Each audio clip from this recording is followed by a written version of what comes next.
donc aujourd'hui, on va s'occuper de la question des firaq, c'est-à-dire des différents groupes théologiques de l'islam essentiellement, et de voir un petit peu comment ces groupes, on va dire, dialoguent ou gravitent autour de ce qu'on peut appeler l'orthodoxie actuelle.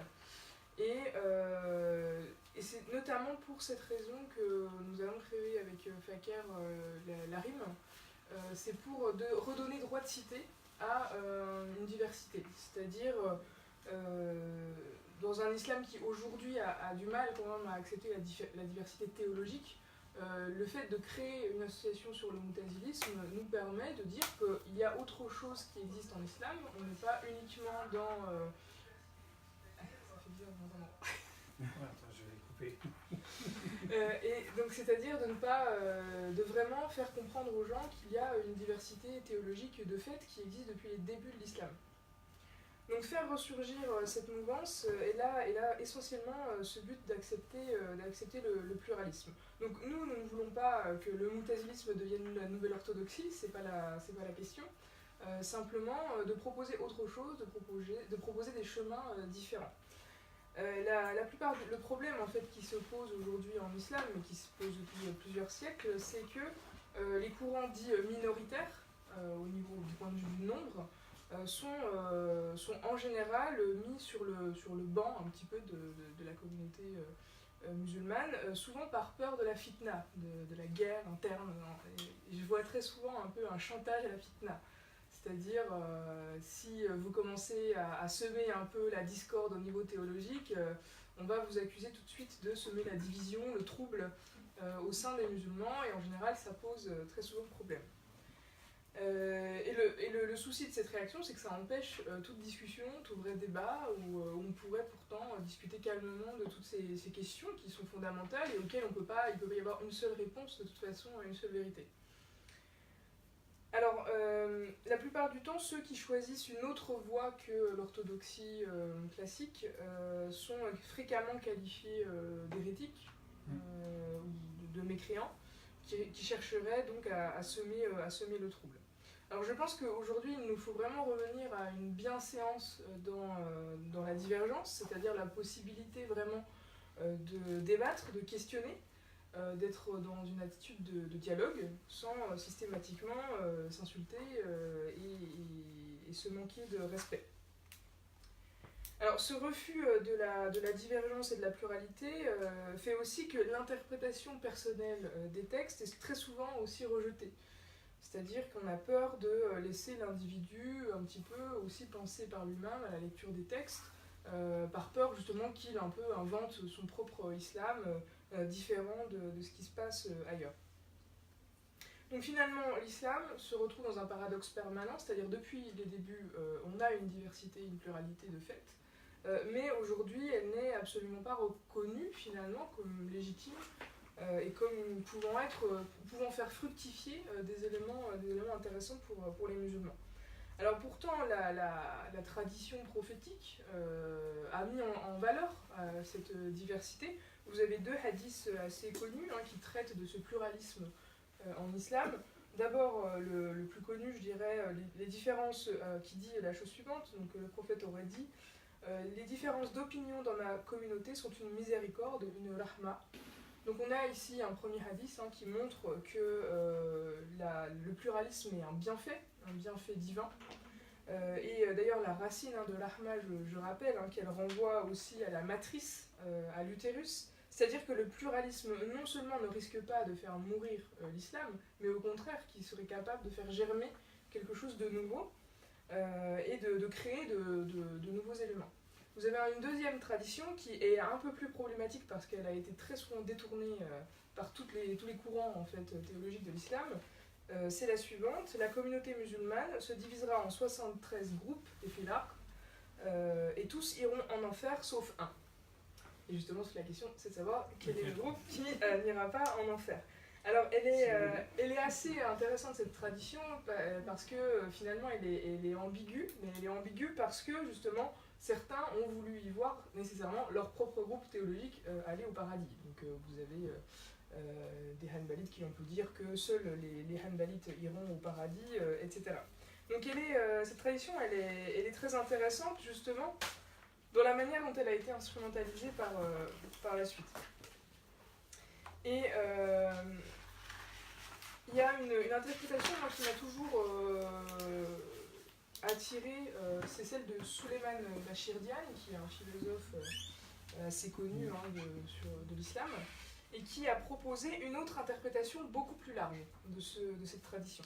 Alors je vous cite une partie de son livre.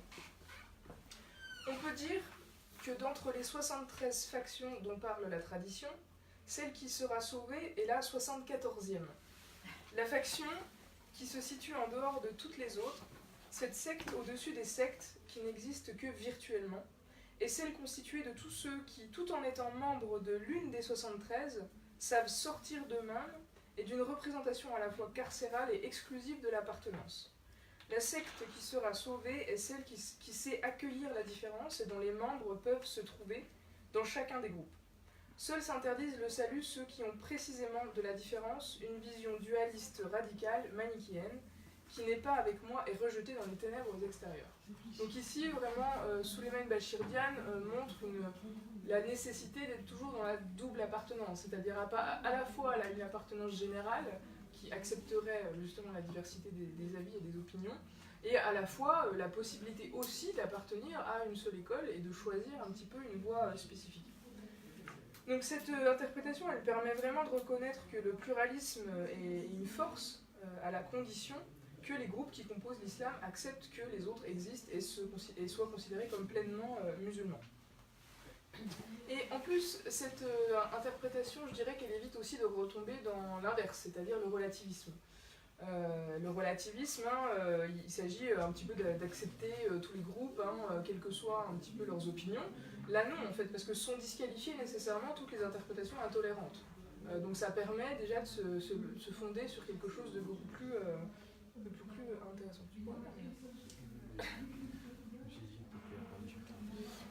Effectivement, comment ça? Alors, il faut aussi savoir que les Moutazilites, dans le passé, ils n'ont pas échappé non plus à cette dérive du refus de la pluralité, puisque, encore une fois, le calife Al-Ma'moun et ses deux successeurs ont imposé aussi quelque part une seule manière de concevoir le Coran. Donc finalement, cette erreur est cruciale, a finalement aussi causé ensuite la perte du moutazilisme. Donc aujourd'hui, le but n'est plus de supprimer l'altérité en islam, au contraire, le but est beaucoup plus d'essayer de la rétablir. Et comme un autre moyen aussi de vivre l'islam. Alors simplement, je présente rapidement, je rappelle toutes les divergences théologiques qui ont pu exister, alors sans rentrer vraiment dans les détails, mais en m'attardant sur les questions théologiques et aussi politiques qui se sont posées au début de l'islam, et ces divergences sont en général éclos en raison de différentes réponses apportées à ces questions. Donc d'abord, la première question qui s'est posée, c'est comment on gouverne la cité, comment la politique et le gouvernement des hommes devaient être conçus. Alors vous avez plusieurs réponses qui ont été apportées, celle des Khalidites, qui ont prôné pas mal un certain égalitarisme politique et social, notamment le refus de la discrimination entre arabes et non-arabes. Très souvent les Khalidites au début étaient des persans. Certains ont même accepté l'imama des femmes. Ensuite, les Khalidites aussi avaient une conception particulière de la révolte. Ils considéraient la révolte comme étant légitime si le souverain était injuste et si le souverain était considéré comme quelqu'un de non pieux. Celui qui gouverne donc, est celui qui en est capable, celui qui est pieux, moralement et religieusement irréprochable. Donc, ce qui implique aussi pour chaque croyant, d'un point de vue individuel, d'appliquer le commandement coranique, Amr bil Ma'ruf, c'est-à-dire ordonner le convenable, pour chaque musulman qui se comporte selon la loi divine. Ensuite, autre réponse à cette question du gouvernement des hommes, c'est celle du chiisme, qui considère la révolte aussi légitime contre le souverain injuste chez les plus activistes, mais également aussi chez les plus quiétistes, je dirais, la pratique de la taqiyya pour éviter les persécutions, et justement la pratique plutôt d'une neutralité en fait chez certains chiites, comme les imamites au cours de certaines dynasties. Et celui qui gouverne, par contre, doit être issu des Ahl al-Bayt, c'est-à-dire ceux qui étaient issus de la dynastie de Ali. Ensuite, l'attitude du Moutazilisme a plutôt prôné une certaine neutralité politique, alors sauf dans les épisodes où les Moutazilites se sont alliés au pouvoir, où là il y a eu des collusions assez fortes, mais une partie des Moutazilites ont largement refusé en fait cette alliance au pouvoir, notamment les soufis Moutazilites, qui refusaient totalement par contre de s'allier de quelque manière au pouvoir. Le sunnisme, ensuite, la dernière réponse je dirais, à cette question, c'est plutôt la réponse du sunnisme et du mourgisme, qui eux étaient plutôt dans une attitude de loyauté au souverain en place, quelle que soit sa tyrannie, quelle que soit sa manière de gouverner. Donc là, on est plutôt dans une attitude de quiétisme, c'est-à-dire de laisser un petit peu faire à partir du moment où l'ordre en fait, continue à régner dans l'État. Deuxième question qui a divisé les écoles théologiques de l'islam, c'est la question du libre arbitre et de la prédestination. Alors pour cette question du libre arbitre et de la prédestination, vous avez deux manières en fait d'aborder cette question. Celle des qadarites et des moutazilites, c'est-à-dire qui étaient les partisans du libre arbitre. Et inversement, du côté du sunnisme, où il y a eu un rejet de cette liberté, de cette responsabilité de l'être humain à travers le principe de la prédestination. Ensuite, troisième question importante, c'est la question de la foi, des actes, et la question de la dénomination de la mécréance et de la faute. Donc ça, cette question, je dirais, c'est peut-être la principale qui a fait couler le plus d'encre. Alors la réponse des Kharijites, les actes ont beaucoup d'importance dans la foi. Les Kharijites rejettent totalement la justification par la foi et sans les œuvres. Il y a, du coup, en découle un fort inégalitarisme spirituel. C'est-à-dire que tout à l'heure, on a vu que socialement, il y avait une volonté d'égalité sociale, mais au niveau de la spiritualité, il y a un fort rigorisme moral au point de refuser le titre de croyant à quiconque a commis un péché majeur, en le mettant sur le même pied que le murtad, c'est-à-dire l'apostat. Et la branche la plus radicale qui est née à la fin du 7e siècle chez les Kharijites, ce sont les Azrakites, qui, eux, en fait, l'infidèle ne peut plus rentrer dans la foi et ça justifie le droit de le tuer pour cette apostasie, justement. Donc il n'y a aucune possibilité de repentance dans ce cas-là. Mais par contre, les Kharijites se sont aussi distingués en reconnaissant comme leurs égaux les non-musulmans. Donc là, par contre, il y a une certaine une différence par rapport à d'autres courants. Ensuite, la position des Moutazilites et une partie des chiites, imamites notamment. Alors, pour les Moutazilites, les actes ont beaucoup d'importance aussi dans la foi, un petit peu aussi comme les Kharijites. Mais il y a quelques différences, notamment à travers l'un des principes moutazilites, la promesse du paradis et la menace de l'enfer. S'il n'y a pas eu repentance de la part du croyant, l'enfer sera éternel du côté des moutazilites. Et pour les moutazilites, il y a aussi un autre principe qu'on appelle la demeure intermédiaire sur le jugement donc, des actes du croyant. Et les incroyants devraient affronter la damnation au jour du jugement, mais les musulmans ayant commis un péché grave sans se repentir sont également menacés du feu éternel de l'enfer. Mais il y a possibilité, le temps entre le péché en fait, et la repentance, d'être dans une demeure intermédiaire, c'est-à-dire le temps que le croyant puisse faire aussi acte de repentance. Donc en fait, les moutazilites se sont distingués des kharijites en étant un petit peu moins brutaux de ce point de vue-là, et en acceptant la repentance comme possibilité de revenir dans la foi. Et ensuite, dernière réponse à cette question de la foi et des actes, ce sont du côté des mourjites, aussi des acharites, des maturidites et aussi des chiites ismaéliens, où là, c'est la foi qui est plus importante que les actes. Il y a une notion chez les mourjites de suspension du jugement, c'est-à-dire par les hommes, le jour du jugement dernier. Le temps du jugement dernier. Donc il y a un refus en fait du jugement des actes par les hommes. Et ce que disent notamment ces différentes écoles, c'est qu'aucun croyant ne doit s'attendre à un châtiment éternel en enfer. Sa propre foi et l'intercession du prophète lui garantissent qu'au pire, il devra subir un châtiment temporaire en enfer pour finalement entrer au paradis en raison de la foi et non pas des actes.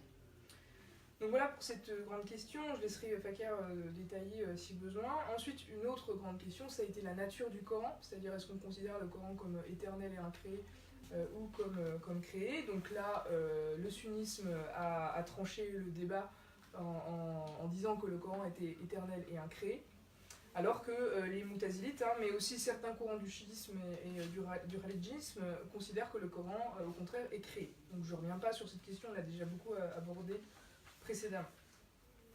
Et ensuite, avant-dernière question, c'est la place accordée à la raison humaine et la place accordée aux traditions, donc à l'imitation, le taqlid, et aussi la place apportée du coup au hadith.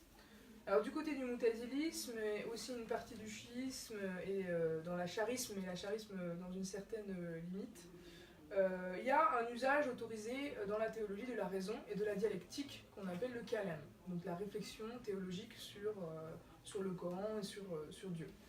Alors pour les moutazilites, les hadiths notamment ne doivent pas contredire le Coran. Ils doivent être en accord avec la raison. Donc ces éléments-là font que les moutazilites ont retenu très peu de hadiths en fait au cours de l'histoire. Inversement, donc j'ai mis quelques réserves par rapport à l'acharisme parce qu'il y a aussi la limite de la raison humaine qu'on considère comme justement faillible par rapport à la révélation. Le hanbalisme, au contraire, a un fort rejet de la raison, donc tout ce qui vient de l'esprit humain doit au contraire être écarté. Les hanbalites sont connus pour être partisans des hadiths, des partisans du littéralisme, et un rejet catégorique de la vie personnelle des juristes dans la jurisprudence islamique. Enfin, il y a une dernière approche de tous ces éléments-là, c'est l'approche du soufisme et du chiisme ismaélien, où c'est un usage d'une raison, mais qui est pas celle du kalam, pas celle qui est dialectique, je dirais très cartésienne finalement, très analytique, mais l'usage d'une raison plus intuitive, c'est-à-dire quelque chose de beaucoup plus synthétique. La raison dialectique est acceptée dans le soufisme, mais elle a ses limites, et on va parler plutôt de supra-raison, c'est-à-dire d'un accès en fait par le croyant à un monde imaginal, suprasensible, avec aussi une grande importance accordée à l'expérience divine pour justement rencontrer Dieu au-delà en fait des mots et des concepts. Donc il y a un accès à Dieu qui est possible non pas par les mots, par le discours, mais par un effet de grâce divine finalement et de dévoilement qu'on appelle le kashf du côté du soufisme. Donc voilà les trois, vraiment de manière très synthétique, les trois manières de concevoir cette raison et du coup la tradition. Et dernier élément, et là je suis très rapide, c'est comment les pieux prédécesseurs, les compagnons du prophète et les premiers califes ont été considérés. Donc là aussi il y a eu des divergences entre les écoles. Du côté du sunnisme, il y a un respect absolu des compagnons et des premiers califes. Du côté du religisme et du chiisme, il y a eu à certains moments de l'histoire la remise en cause des compagnons du prophète et également des premiers califes. Donc il y a eu aussi beaucoup de divergences théologiques à ce niveau-là. Voilà. Merci beaucoup Eva. Alors c'était très intéressant parce qu'on a pu voir comme ça une sorte de... On a un peu balayé, j'ai essayé de balayer. Non mais c'était très important parce que ça nous a permis aussi d'avoir une idée. Après c'est clair que comme ça on balaye quoi. Donc on a une idée à peu près sur quoi les débats ont porté. C'est-à-dire sur quoi il y a eu des désaccords et sur quoi des écoles ont été fondées. Même si je reviendrai peut-être aussi sur l'aspect politique. C'est-à-dire qu'au début, les scissions, les divergences étaient politiques. Et ensuite, cet aspect-là politique, finalement, on peut avoir le côté... on peut lire les événements de manière un peu éloignée et dire... Bon, en fait, au début, c'était politique. Après, ils ont voulu... chaque groupe a voulu trouver une légitimité pour revendiquer le titre et être celui qui est le plus juste. Mais aussi, on peut réfléchir et penser et dire que finalement, derrière une revendication politique, il y avait aussi une Weltanschauung, c'est-à-dire une représentation du monde. Quelle représentation du monde avec quelles sont les implications de ça. Qu'est-ce qu'on comprend du Coran? Qu'est-ce qu'on comprend de la révélation? Comment on comprend la mise en application aujourd'hui, maintenant, pas aujourd'hui. À leur époque, c'était aujourd'hui, comme nous, aujourd'hui, on se pose la question, hein, de toute manière. C'est-à-dire, comment notre vision politique, d'où elle vient cette vision politique, quels sont les tenants, les aboutissants, quelles sont les implications religieuses et spirituelles. Donc, mettre en bout tout ça, et tout ça, finalement, même si au départ, la dispute commence sur une question politique, ou parfois sur des questions de détail, finalement, c'est comme le petit fil, vous savez, de laine qui tire en fait, et on arrive à d'autres questions, et vraiment une question qui est beaucoup, beaucoup plus globale. Alors moi, ce que je vais faire, je vais essayer plutôt d'aborder... Alors c'est pour ça que ce qu'a fait Eva là était vraiment très important, parce que c'est vraiment pour qu'on puisse avoir une idée de d'où on parle et de quoi on parle. Moi, ce que je vais essayer de faire, c'est d'essayer d'avoir un éclairage qui est plutôt contemporain, maintenant. Ça ne veut pas dire que ces événements-là n'ont aucune importance, parce que les débats qui ont lieu aujourd'hui, ils sont tous liés à ces questions-là et à ces événements-là. Mais aujourd'hui, qu'est-ce qu'on peut dire? Comment on peut avoir une lecture des firaq, c'est-à-dire des firqa, d'ailleurs, le mot veut dire à la base vient de la question de la distinction, de la séparation en fait. Et quand on parle de firaq, on parle des distinctions. J'exagère peut-être un petit peu, mais on pourrait dire des distinctions, alors qu'en français c'est intéressant, parce qu'on parle de groupe, alors qu'on parle de distinctions en arabe. Donc, comment aujourd'hui l'accepter? Comment accepter les firaq? Je vais partir d'une réflexion sur le Coran. Alors dans le Coran, les versets qui font référence à la divergence et à la diversité d'opinions, etc., au désaccord, il y en a une multitude. Il y en a vraiment beaucoup. Autant des divergences qui ont eu lieu dans le passé, dans les récits relatifs à Moïse, etc., dans le passé, mais aussi dans des références à ce que pouvait connaître le prophète lui-même. Alors moi, je me suis attardé sur 3 versets. Je vais prendre 3 versets, parce que, en fait, ce qui est intéressant, c'est que dans le Coran, on voit que toutes les divergences, enfin toutes, peut-être presque toutes, par mesure, nuance, on va dire, presque toutes les divergences ont été prises en considération. De quoi je parle? Je parle des divergences, là on parle de divergences d'opinion, on ne parle pas de différences. Les divergences entre les gens, entre les musulmans et les Kitab, les gens du livre, mais aussi entre les croyants eux-mêmes. Je dis croyants exprès parce que, en fait, quand on lit le Coran, le mot croyant renvoie à quelque chose de plus ample, peut-être, que la compréhension qu'on en a aujourd'hui, où on associe croyant à musulman. Bon. Les 3 versets sont ceux-là. Vous avez le premier verset que j'ai pris, que j'ai choisi, parce qu'on pourra en prendre d'autres, hein. Ils ne sont pas du tout exhaustifs, hein. Il y en a vraiment pas beaucoup. J'ai pris celui de la sourate 11, sourate Hud, le nom d'un prophète. Alors, je vous l'ai dit directement en français, en français, je vous l'ai dit en français. Je vous dis maintenant, le français, j'ai pris les traductions, la traduction de Jacques Berck, celle que je préfère. Donc, dans la sourate en français, donc, si ton Seigneur l'avait voulu, il aurait fait de tous les humains une communauté unique, alors qu'ils persistent dans leurs différences. Donc, je ne sais pas s'il y a des arabes. Allez, je suis quand même tenté de le dire en arabe. وَلَوْ شَاءَ رَبُّكَ لَجَعَلَ النَّاسَ أُمَّةً وَاحِدَةً وَلَا يَزَالُونَ مُخْتَلِفِينَ. Le numéro du verset, c'est... Le numéro du verset... Ah, je ne l'ai pas noté, mais je crois que c'est 11. Non. C'est pas grave. Non, c'est très bête, je ne l'ai pas noté. Oh là là, la boulette. Je ne sais plus, mais je crois que c'est dans les...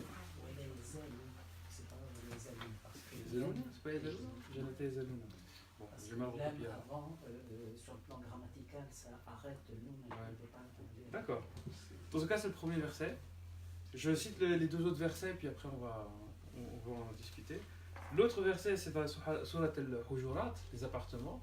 C'est le verset 49, alors 9, le verset 9 de la sourate 49, c'est vrai que je l'ai noté. Et il dit, si 2 parties d'entre les croyants se combattent, eh bien, ce qui est intéressant, c'est 2 parties entre les croyants. Se combattent, eh bien, réconciliez-les. Si l'un d'eux avait commis un passe-droit au détriment de l'autre, combattez le coupable jusqu'à ce qu'il fasse retour au commandement de Dieu. Alors, s'il fait retour, eh bien, réconciliez les uns et les autres dans la justice, soyez équitables, Dieu aime ceux qui opèrent dans l'équité. Et dernier verset, alors cette fois je ne dis pas en arabe, parce que j'ai peur de me tromper, alors je vais dire directement en français. Le troisième verset, c'est de la sourate, toujours des appartements, 49, mais sourate 13, et il dit, et celui-là il est vraiment, je pense qu'il est aussi très connu, parce qu'on l'entend souvent à la radio, pour ceux qui écoutent les radios en arabe, arabophone. Humains, nous vous avons créé d'un mâle et d'une femelle. Si nous avons fait de vous des peuples et des tribus, c'est en vue de votre connaissance mutuelle.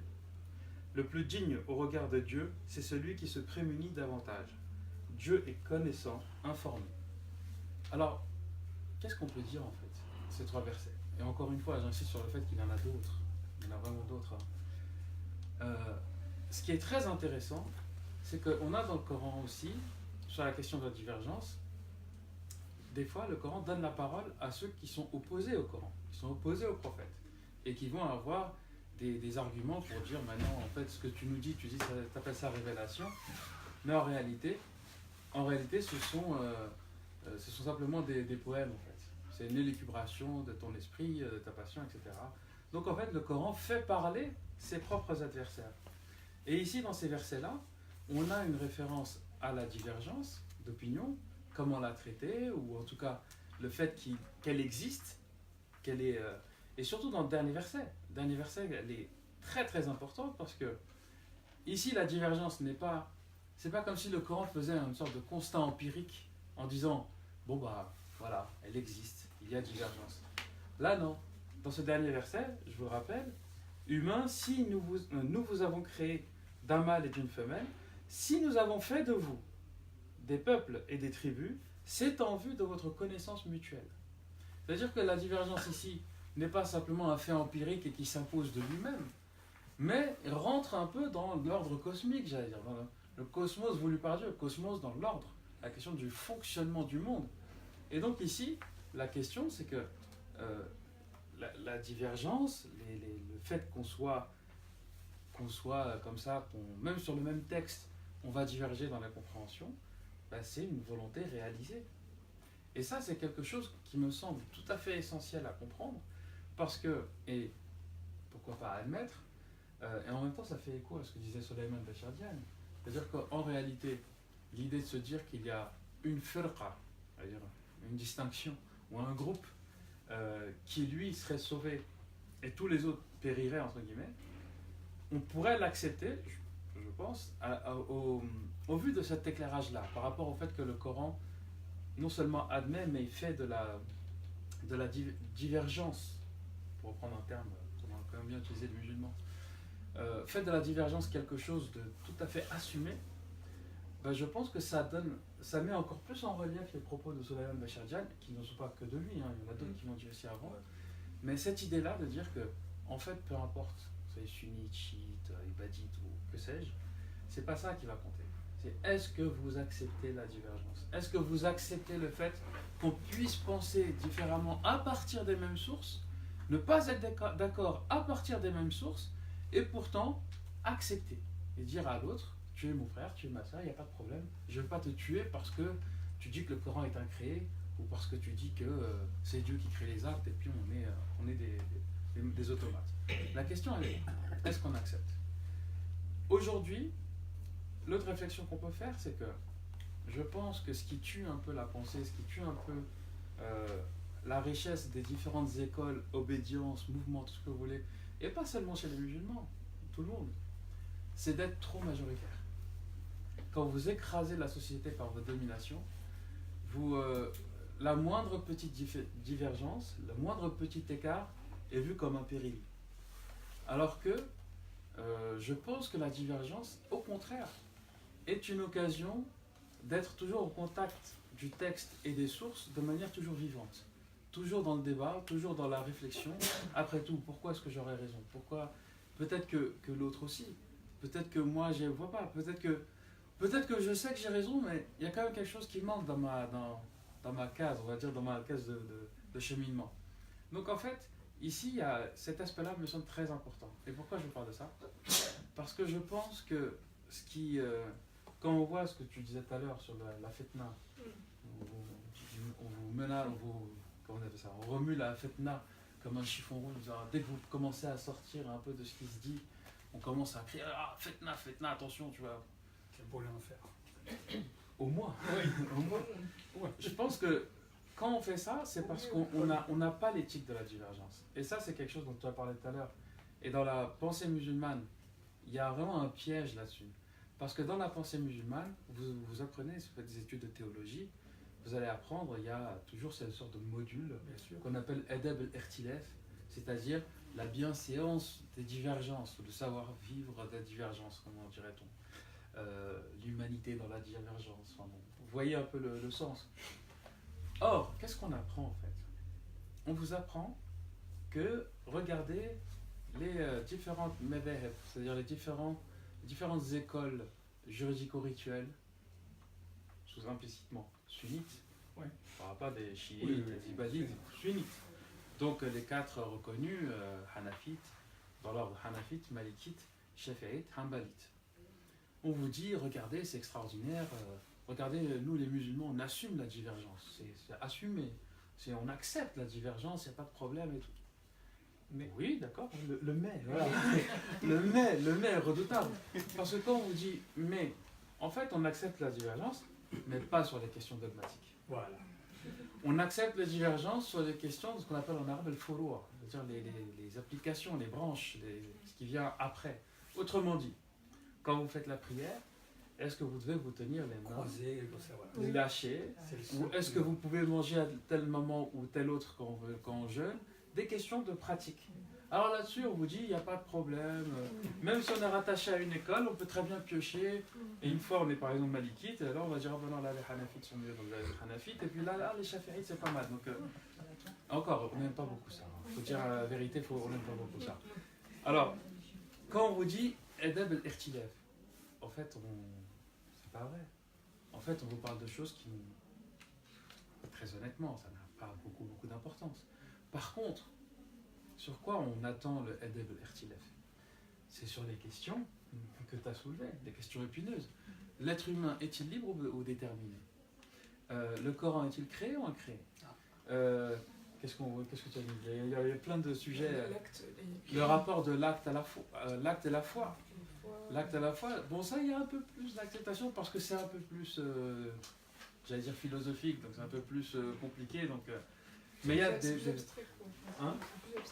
Plus abstrait. Le rapport au hadith, le rapport au khabar. Comment on se comporte? Est-ce que dans ma foi, moi, si je décide dans ma foi que les hadiths c'est vraiment anecdotique ou ça vient après, y en a qui vont très bien l'accepter et il y en a qui vont dire mais tu mets de côté les paroles du prophète. Alors que là, on pourrait dire en fait, c'est pas le prophète que je mets.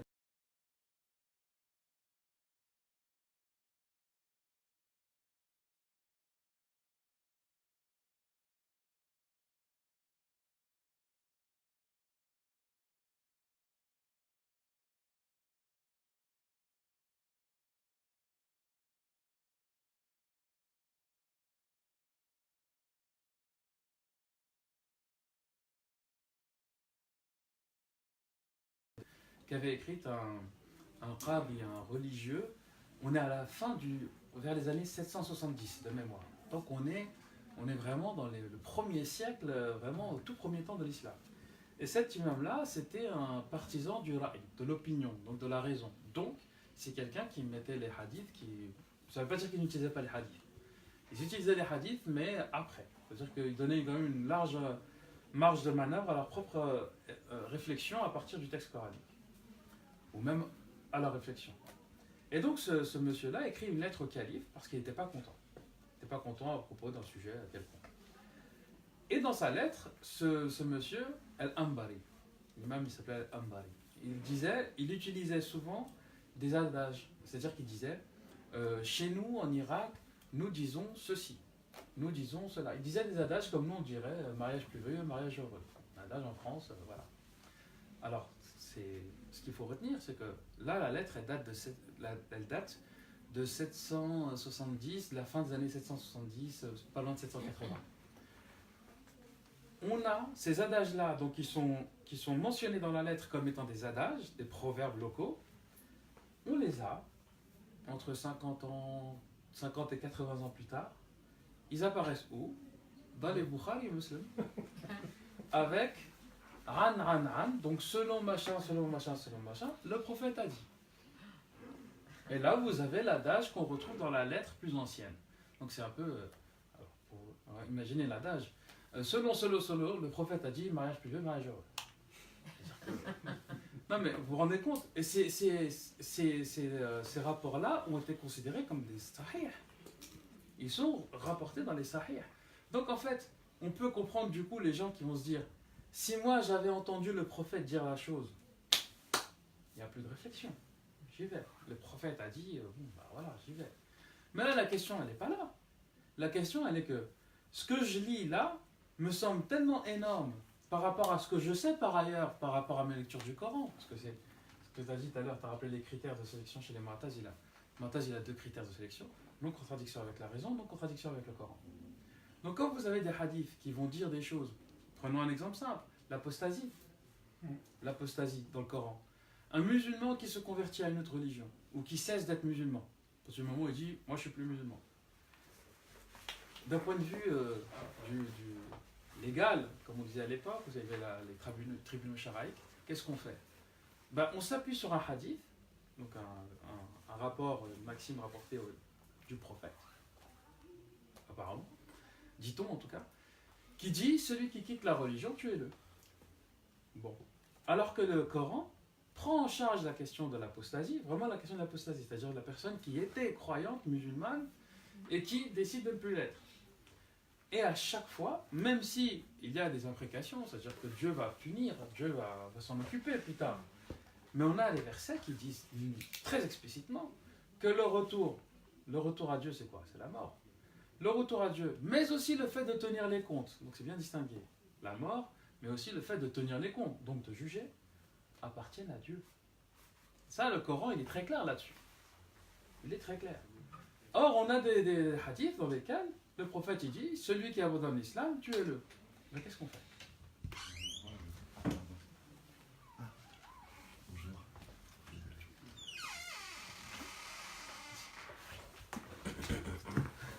Pardon. Bon, on sort. C'est mon frère. Donc voilà, qu'est-ce qu'on fait à partir de ce moment-là? Donc la question, elle est là. C'est question, comment est-ce qu'on accepte cette divergence-là?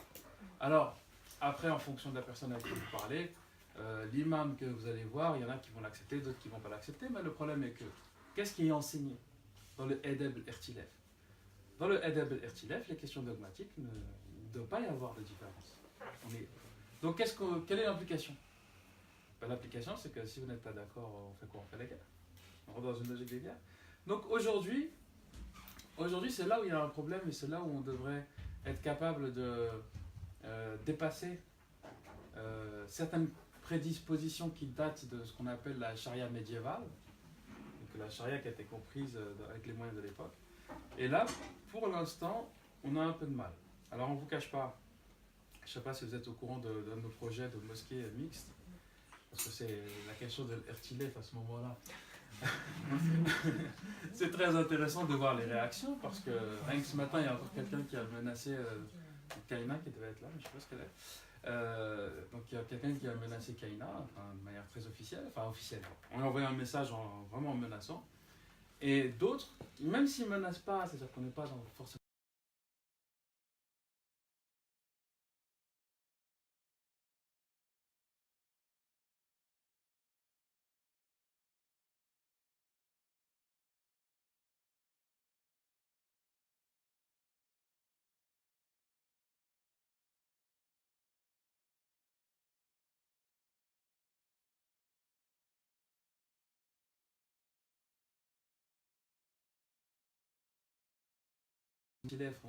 On parle de Mu'tazila, on revient à la sempiternelle question de la Mahna, del Ma'moun, etc. Cette question-là, cet épisode-là était largement gonflé, beaucoup plus que ce qui n'a été historiquement.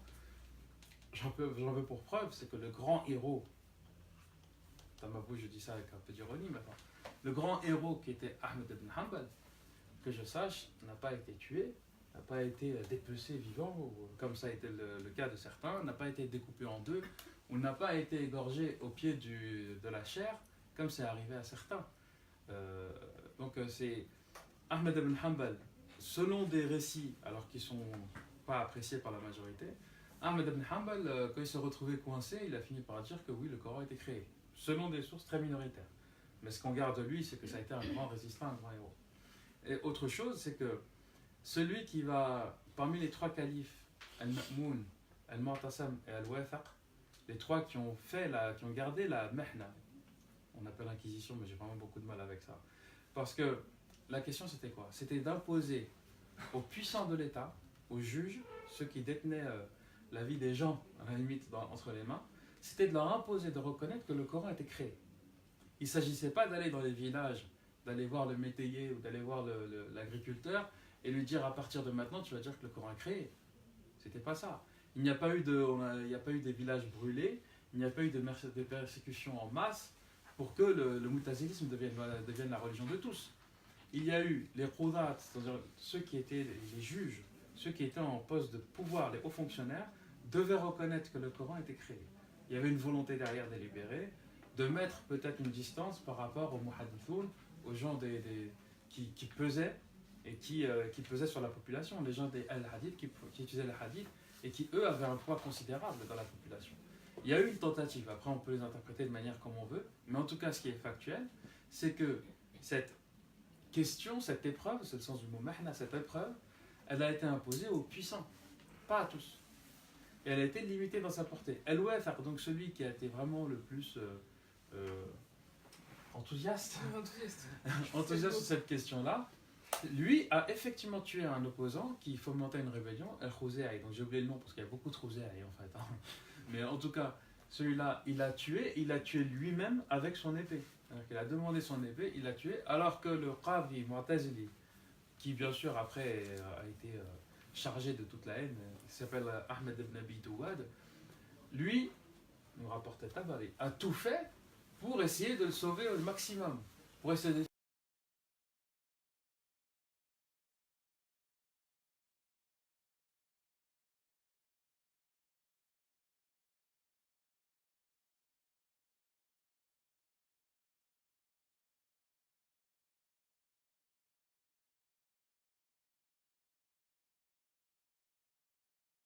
se sont un peu rabibochés avec les Hanbalites et avec les Hadithoun. Et donc, qu'est-ce qu'il a fallu faire? Il a fallu nettoyer un peu le nom des Abbassides. Et donc, non, un calife abbasside ne pouvait pas avoir fait ça. Il ne pouvait pas avoir condamné les Muhadithoun. Il fallait nécessairement que ce soit un vicieux qui vienne susurrer dans l'oreille du calife. Et donc, dans ce cas-là, ça a été Ahmed ibn Abi Douad, comme ça a été Bach al-Merisi et d'autres. Mais ça n'a pas été. On a voulu un peu sauver les califes parce que c'était des califes abbassides. Même s'ils étaient derrière la Mahna, c'était eux qui ont décidé. On a voulu sauver les califes et on a chargé les Mutazilites et au même coup on a mis les Mourjites.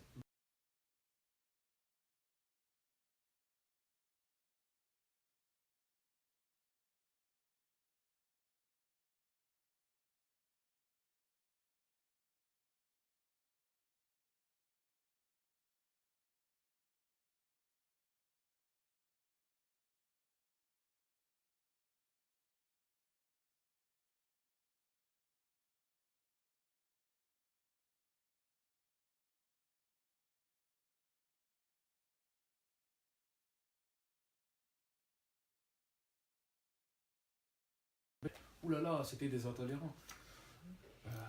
Il n'y a rien à voir avec les massacres qui ont été commis plus tard, ou les persécutions systématiques, où vraiment là, il y a eu des persécutions de communautés entières, de villages, etc. Donc je vais m'arrêter là, pour laisser qu'on échange tous ensemble. Et s'il y a des remarques, des questions, elles sont toutes bienvenues, évidemment. Merci pour votre attention. Merci. Alors, la première est toujours la plus difficile. Alors, je pense qu'il va falloir trouver le fil conducteur, et ça sur le plan historique, comment se sont forgés ces concepts-là, parce que c'est un rapport tout à fait à l'histoire. Ils ne sont pas nés comme ça d'une...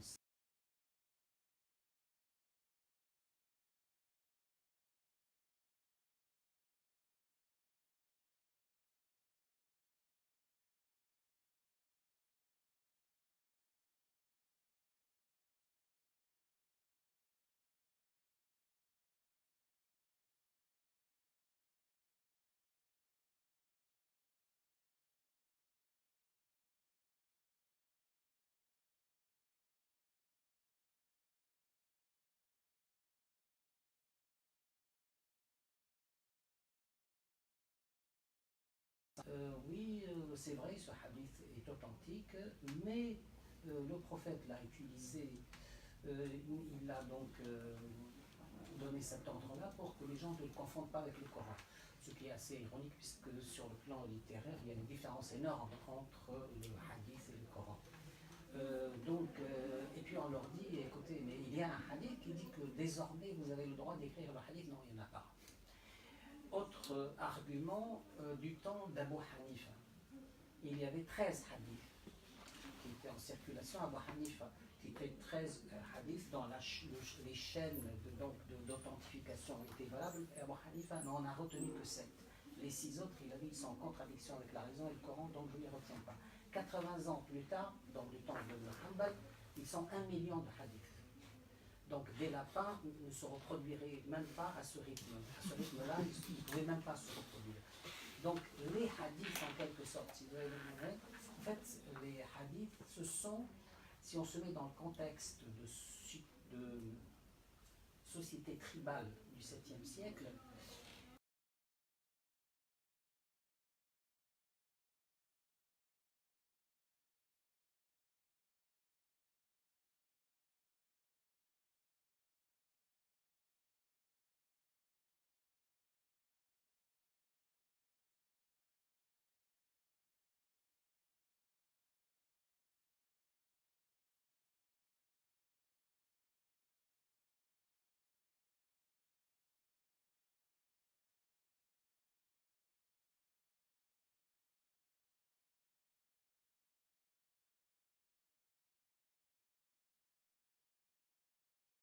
cette perspective-là, vous avez l'explication de tous les courants qui sont venus après. Et vous avez tous les deux, à juste titre, insisté sur l'importance du pouvoir politique, parce que le pouvoir politique, il n'était absolument pas neutre. Par exemple, pendant la période omeyyade, on insistait sur la prédestination, pour dire accepter ce que nous sommes des gens qui sont choisis par Dieu pour vous gouverner. Vous avez aussi un autre aspect qui est très très clair dans cette situation, c'est que la notion elle-même d'islam, vous avez des hadiths, des trucs, des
ils sont tous dans les 99%, donc ils sont tous. Donc en fait, ce qui est justice sociale, amour du prochain, etc., ça passe dans les 1%. Et donc, de ce fait-là, le pouvoir politique ne peut pas être détrôné, puisqu'il est dans les 99%, il est dans les clous. Et donc, le hadith, ce n'était pas du tout une simple disputation, il a joué un rôle politique fondamental, et ce rôle-là est valable jusqu'à aujourd'hui. Moi, dans le livre que je prépare, je parle de 3 islams dans cette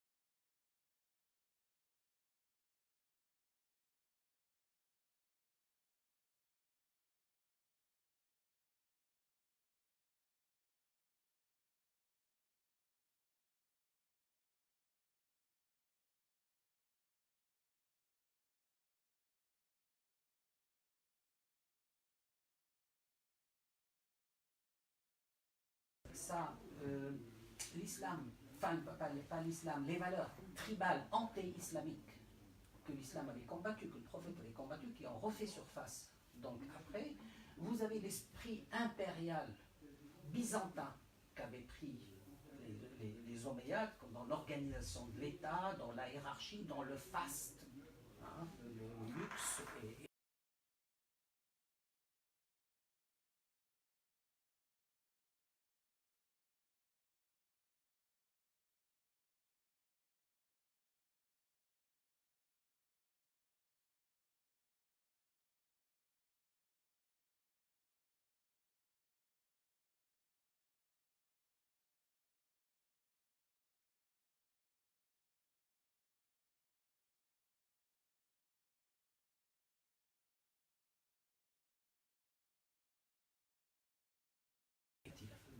il a eu l'intelligence de ne pas tomber dans ce qu'a fait Moussaïlima, qui a créé un Coran assez ridicule, donc il n'a pas eu de suite. Donc lui, il a dit non, nous sommes dans la continuité du prophète, et puis il a changé les règles du jeu, il a fait une construction. C'est comme si je prends toujours, en tant qu'ancien professeur de mathématiques, vous avez vous avez deux épreuves. Vous mettez une épreuve de dessin et de maths. Les maths coefficient 9, le dessin coefficient 1. Vous corrigez l'épreuve, il y a un autre correcteur, il dit non, le dessin coefficient 9 et le maths coefficient 1. Ce n'est plus la même épreuve.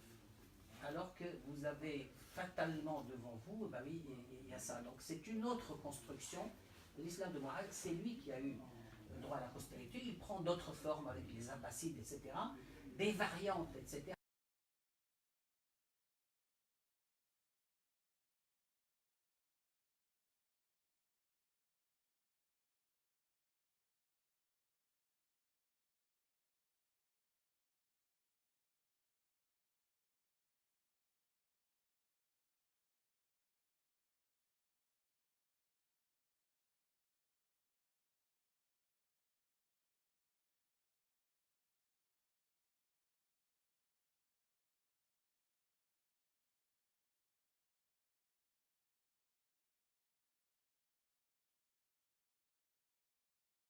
Enfin, mais ils défendent un ordre établi avec des profits, de l'intérêt, etc.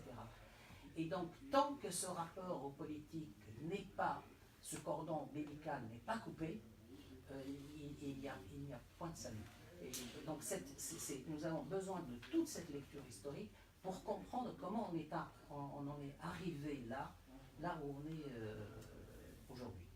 Donc, ces disputations-là, elles sont nées dans un contexte historique où le politique a joué un rôle, et donc et d'ailleurs ce n'est pas uniquement pour que les gens ne soient pas assez méchants avec moi, ce n'est pas propre à l'islam, c'est propre à toutes les religions. Le judaïsme, vous avez le judaïsme disons de la Torah, et puis vous avez le judaïsme du Talmud, hein, qui est une autre lecture, entre guillemets, pour ne pas dire plus. Vous avez dans le christianisme, vous avez la vie de Jésus, et puis vous avez Constantin. Avant Constantin, vous avez Paul de Tarse.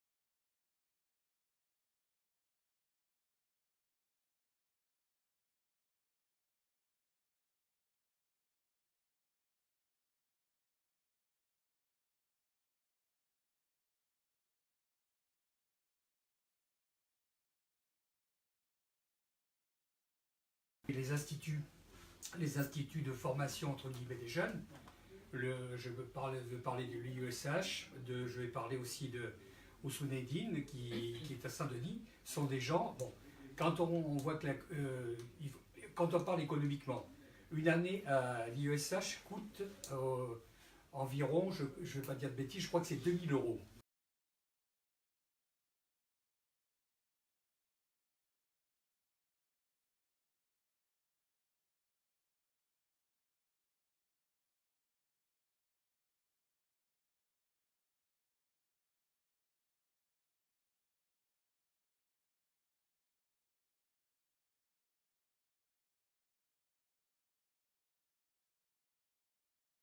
entre guillemets, bon, parce que j'avais une formation par ailleurs, pas philosophique aussi poussée que Fakar, mais quand même, bon, j'aimais bien la philosophie.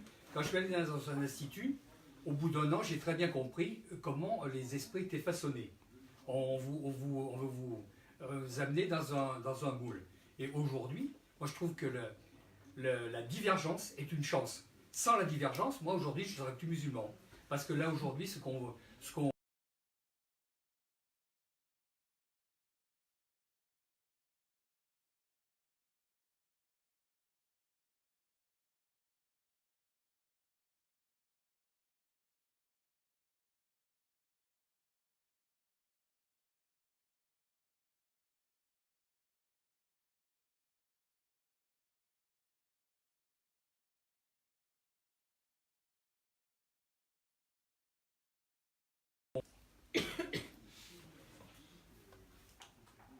peut-être.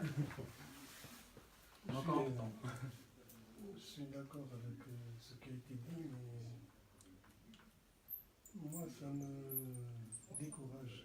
Je vois le changement à l'échelle d'une vie humaine, je ne suis pas optimiste du tout. Parce que c'est comme si tout est à refaire, quoi.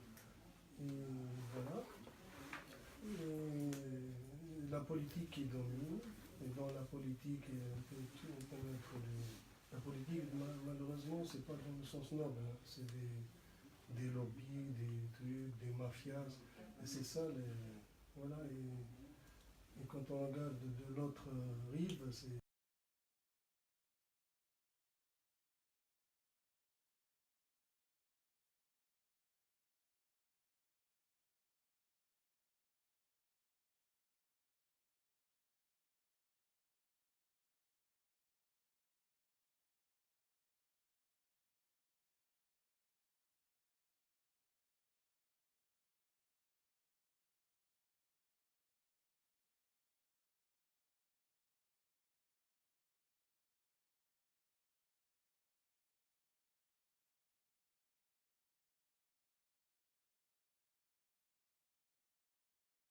Le verre est dans le fruit en quelque sorte, donc vraiment, il faut avoir une dimension sophie pour se préserver, parce que dans ce monde-là, des fois, je me sens tout seul.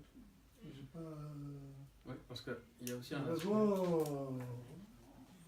bien sûr, on a des amis, on peut faire des échanges. Ouais. Et moi, j'ai des amis, là, on a discuté beaucoup dans mon cheminement, qui ont devenu... Ils sont super gentils, hein. Super honnêtes. On a fait un cheminement, on raisonne dans notre religion de naissance, qui est l'islam. Eux, il y a quelques-uns qui sont devenus athées.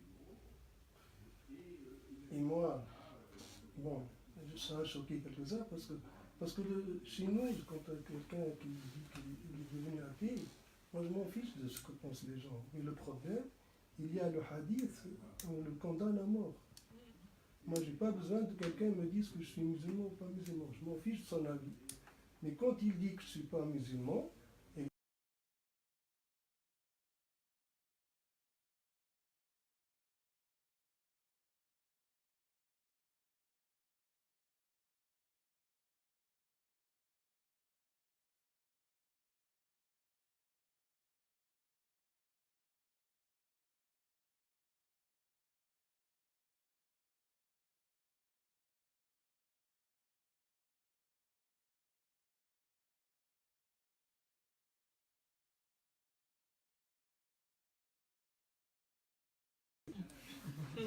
parce que en les fréquentant, ils sont honnêtes, ils sont dans la vie sociale, la justice, dès qu'il y a un truc.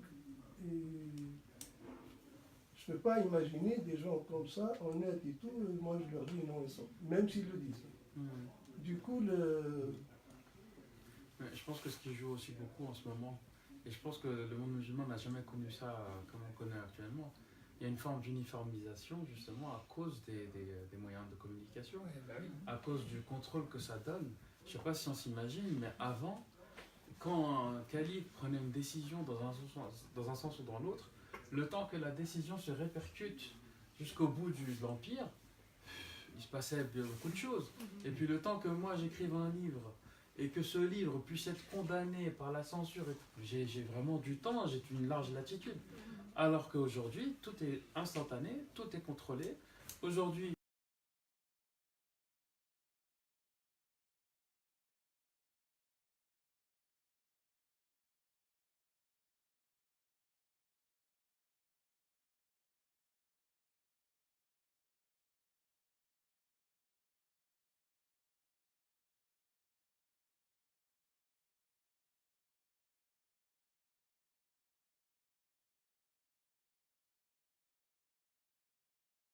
dans les sociétés, mais des musulmans au Thaïlande, au Vietnam, pardon, il y en a peu. Il y a des musulmans au Vietnam qui sont atteints par le wahhabisme. Parce qu'on traduit dans leur langue. Alors oui, justement, je vais corroborer ce que tu dis. J'ai eu la chance de faire la Oumra cet hiver. Il y avait des kiosques avec des exégèses du Coran dans toutes les langues. Et il est donné dans toutes les langues.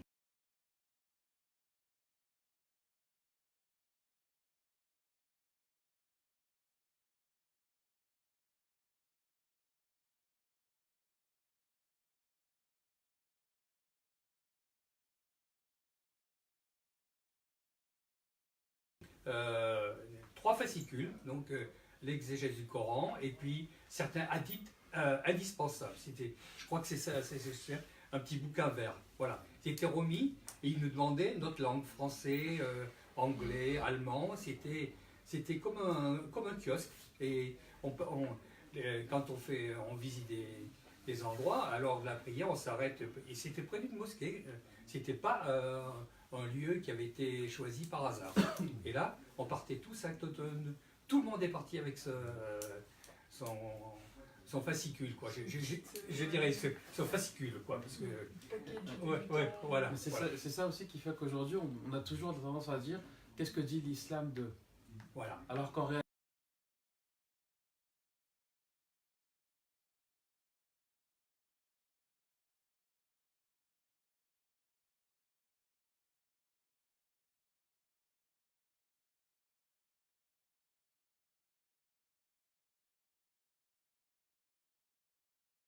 certains n'étaient pas d'accord. Mais jamais on avait des formulations. Islam ou yaqul, ça n'existe pas, ça. Ça n'existe pas dans les livres. Aujourd'hui, maintenant, on n'arrête pas. L'islam dit que. Et quand on fait ça, qu'est-ce qu'on fait en fait? On tue toute possibilité que, moi aussi, quelque part, je suis l'islam, parce qu'après tout, chacun est l'islam. Ouais, mais moi, je dis pas comme toi. Donc, qu'est-ce qu'on fait? Est-ce que l'islam dit que? On peut pas. Et malheureusement, aujourd'hui, je pense que pour revenir à ce que vous disiez, parce que c'est la autre chose que vous dites, c'est que si les gens s'aperçoivent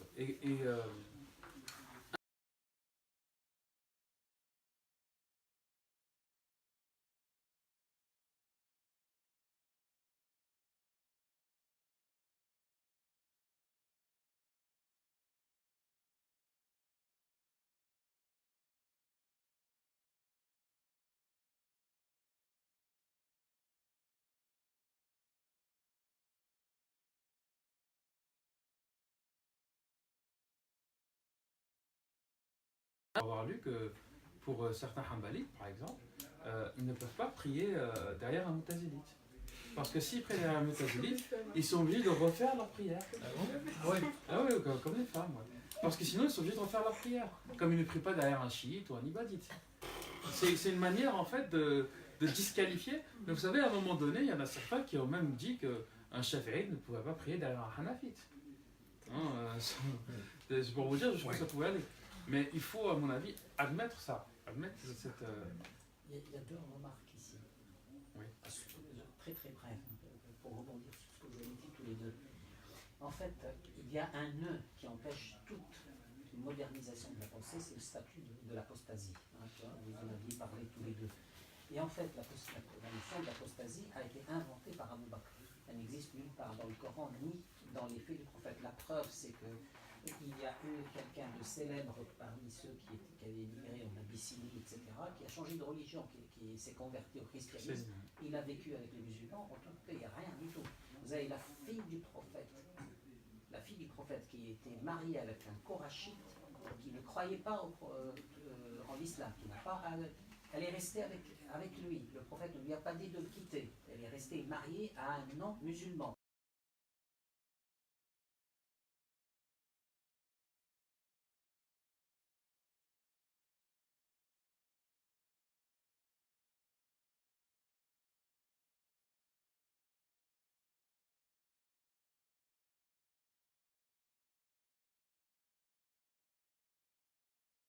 Partie du corpus, à but politique certainement. Et d'ailleurs, à cet exemple-là, Abu Hanifa, le premier jurisconsulte sunnite, il avait dit que dans les batailles entre musulmans, entre guillemets, et ceux qui s'opposent à eux, il a dit qu'il faut épargner les femmes, même les femmes combattantes. Il a dit parce qu'il faut les épargner parce qu'elles ne constituent pas un danger à l'époque. En fait, il a compris l'apostasie pour son époque-là, vu les influences d'Abou Bakr et autres, comme un problème de trahison, ce qu'on appelle de nos jours la haute trahison. C'est-à-dire quelqu'un qui change de camp militairement, les secrets d'un camp, il les donne à l'autre camp. Ils ne l'ont pas compris comme un problème de...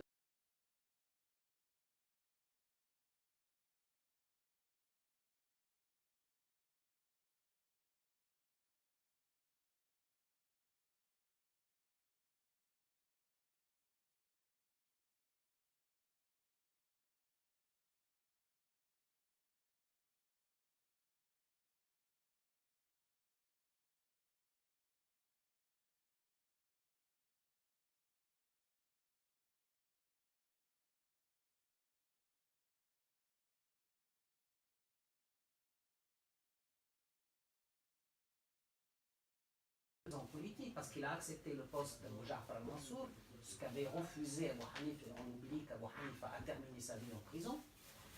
Eh bien, il a fait croire que non, Abu Hanifa c'est quelqu'un qui respectait le hadith, c'est un grand muhaddith, etc. Il a trafiqué, et comme on n'a pas de traces écrites d'Abu Hanifa, on lui a fait dire ce qu'on n'a pas dit. En fait, ce qui est venu d'Abu Hanifa, on ne le connaît pas. Abu Hanifa, par exemple, selon beaucoup de sources, et avait un raisonnement de Mu'tazilite.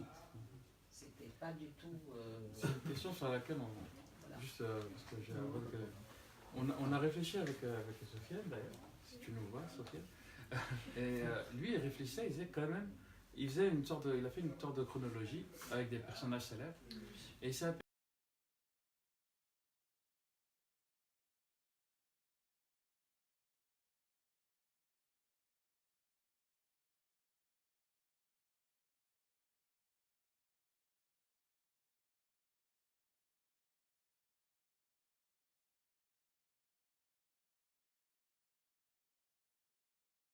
historiquement parlant, on peut pas penser, on sait que dans les premiers temps, pratiquement tous les Mu'tazila, tous les Hanafiya, étaient Mu'tazila. Il y avait une sorte, si vous disiez, c'était des mots interchangeables. Vous disiez je suis Hanafi, on comprenait, vous étiez Mu'tazili. Vous disiez je suis Mu'tazili, on comprenait, tu es Hanafi. Donc ça a pris un moment, ça a changé après. Mais au début, il y avait une forme d'identité dans les termes. Et c'est assez troublant parce qu'il y a effectivement beaucoup de choses qu'on retrouve dans les écrits d'anciens Hanafites. Alors, ce qui est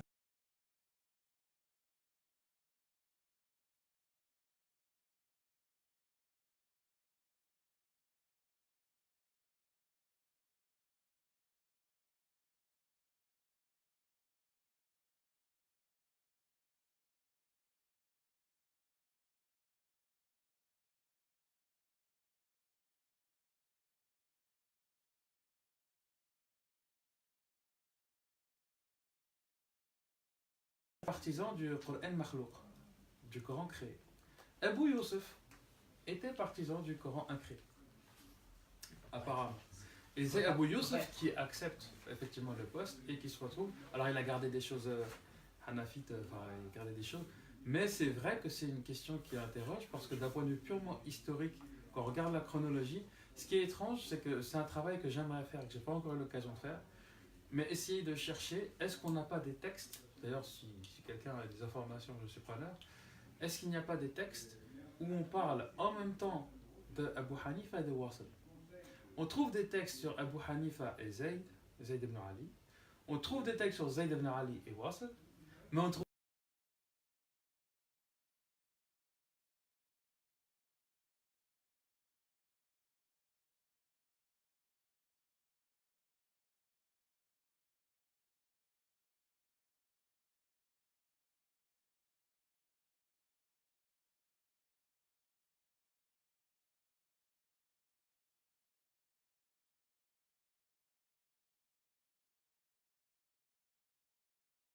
traces de textes avec Wasl ibn Ata et Abu Hanifa, ça serait très intéressant de travailler là-dessus. Dans le même sillage, juste une phrase. Après, Juste une phrase.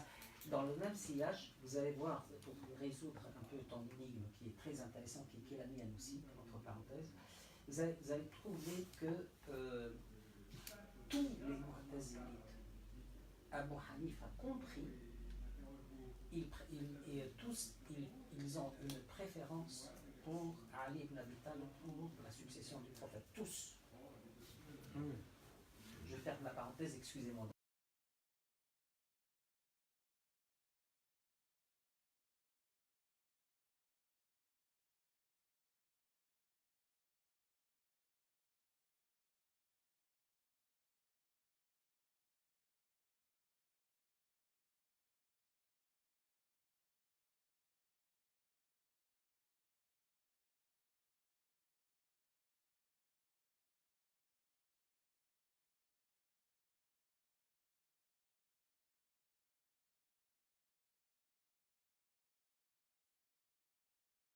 Vraiment théologie. Il y a déjà eu dès le début tous les hadiths Maodo, c'est tous ceux qui étaient forgés. Dès le début, il y a des personnages qui ont justement dit que tel ou tel hadith ne pouvait pas avoir été prononcé par le prophète parce que c'était anachronique, parce qu'on reprenait des groupes qui s'étaient constitués après la vie du prophète. Donc il y a eu assez tôt quand même des recueils de hadiths qui ouvertement étaient faux. Après, pas à ma connaissance, dans le cadre, on va dire,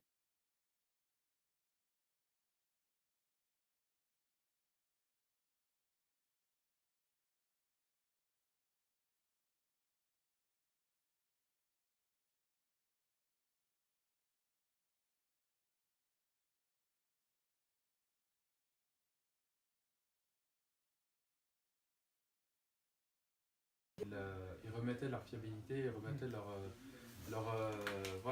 statut d'authenticité en question. Mais on retrouve ça chez un certain nombre d'autres penseurs, comme Dirar al-Ma'am, je crois aussi, qui est un ancien Mu'tazili. Et ce qui est intéressant avec Dirar, c'est que c'est quelqu'un qui a été, par la tradition Mu'tazilite elle-même, quelqu'un qui a été rejeté par les Mu'tazilites, alors que lui, il ne s'est jamais réclamé autre chose que Mu'tazili. Et d'ailleurs, c'est lui il est à la fois derrière le concept qui va être repris plus tard par Al-Ash'ari, qui est le concept de l'iktisab, l'appropriation.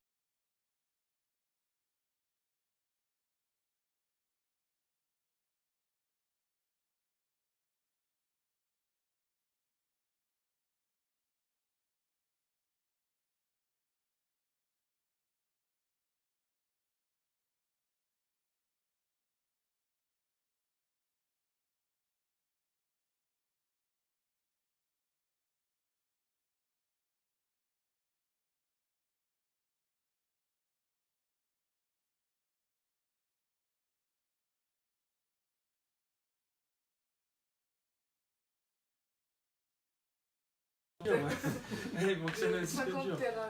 Parce que j'ai. On est disque dur dans l'histoire. J'ai fait. 500 000 hadiths. J'ai entamé une formation dans un institut privé musulman parce que je voulais voir un peu de l'intérieur, un peu ce que disait Michel, comment ça se passait de l'intérieur, ce qui se disait et tout. Alors, quand on fait la science du hadith, j'avoue qu'il faut être un peu s'armer de second degré, et puis bon. Voilà. sourire un petit peu, et puis penser à autre chose des fois, parce que quand même, on vous dit, regardez, la science du hadith, c'était des historiens, ils ont cherché. Et on se dit, mais c'est pas possible en fait. Parce que ils disent que dans la chaîne, qu'on appelle des fois, il y a ce qu'on appelle les silsila dhahabi, il y a la chaîne d'or. La chaîne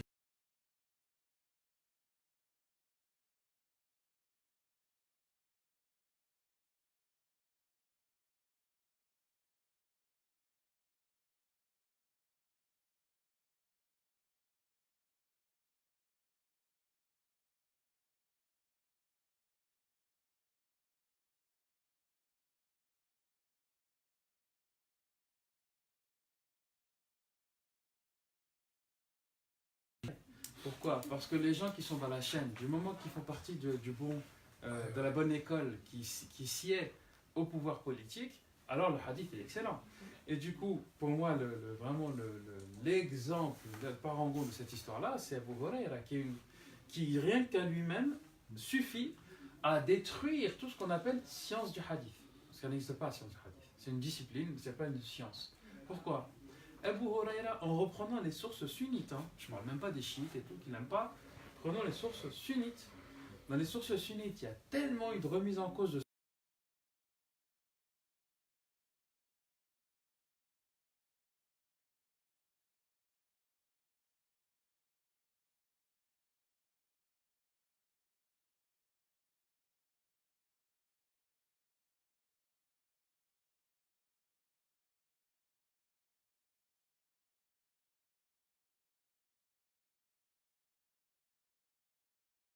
alors qu'aujourd'hui, quand vous dites Abu Huraira, les gens s'arrêtent. C'est bon, c'est Abu Huraira. Ce qui m'est arrivé dans cette fameuse institut, j'ai posé cette question-là sur Abu Huraira. Et la personne, qui est quand même franchement bien informée, et qui voilà, je ne peux pas dire plus que ça, m'a dit réponse d'un scientifique. Enfin, je m'attendais à une réponse d'un scientifique. Et il m'a dit, le prophète a fait un doua. Pour qu'Abu Huraira après. Alors là, les bras m'en tombent, parce que le prophète a fait une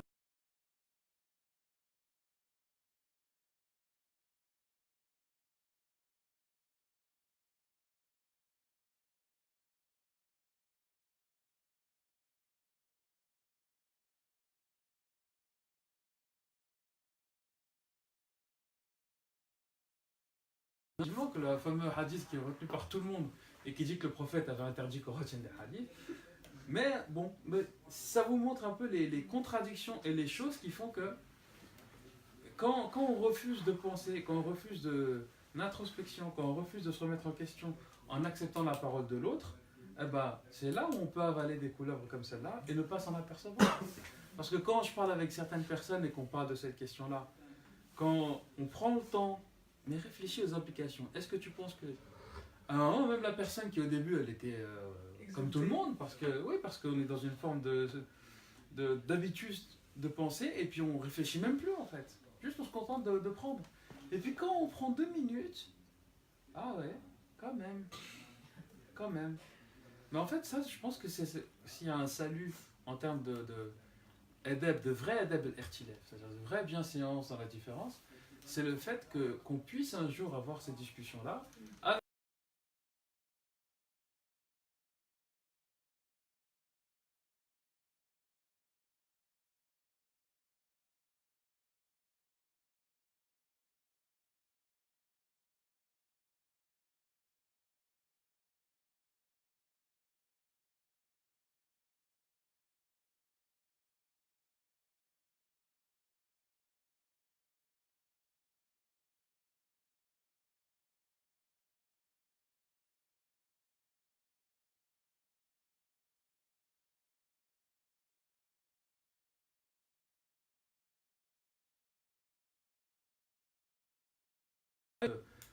Pour s'en sortir, tabula rasa, on met tout à l'eau. Et puis il a fallu après qu'il se rende compte qu'il y avait des divergences, qu'il y avait d'autres manières de voir et de concevoir. Et là il s'est dit, ah bah si, je suis musulman en fait, mais pas comme ça. Pas comme on m'a toujours dit que je suis musulman comme ça. Et je pense que c'est là il y a un véritable salut à avoir. Et je pense que il faut en fait persévérer, il faut avoir de l'abnégation. C'est-à-dire que si on se sent musulman mais qu'on n'est pas d'accord avec tout ce qui nous entoure, ben, il faut rechercher, il faut s'accrocher, il faut parler avec les gens. Parce que je pense qu'on découvrira qu'on est rarement seul. Hein. Dans ce genre de remise en question, on est rarement seul. Moi, par expérience, je sais que quand on a commencé cette question-là, j'ai commencé mon blog sur le moutazilisme, j'étais tout seul à écrire. Et puis après, alhamdoulilah, en fait, je me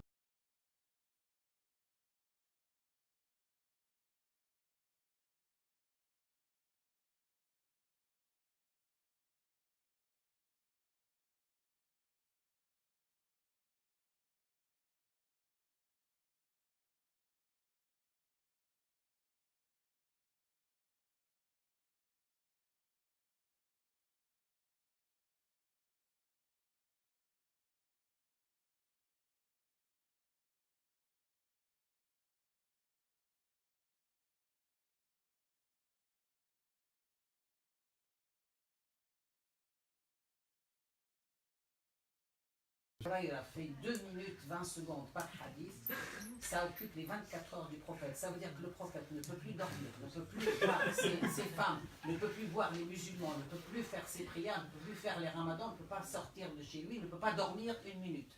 Pour pouvoir s'occuper, être tête à tête avec Abu Huraira et à lui raconter des hadiths. Et d'ailleurs, dans le livre qui est coécrit avec d'autres, j'ai été invité à un colloque, il sortait à lire dans l'article que j'ai écrit j'ai parlé de Aïcha, qui avait, dans le livre sur la crise de la pensée politique islamique, c'était sur un colloque. Et j'ai écrit que Aïcha avait rapporté 50 hadiths. Abu Bakr, qui a vécu avec le prophète toute sa jeunesse, c'était à 150 hadiths. Et Abu Huraira, ce nombre impressionnant de hadiths, je dis normalement à la mort du prophète, c'est Abu Huraira qui aurait dû être nommé calife et non pas Abu Bakr. Puis il était si proche à rapporter tous ces hadiths. Si on pousse la logique, si on pousse la logique.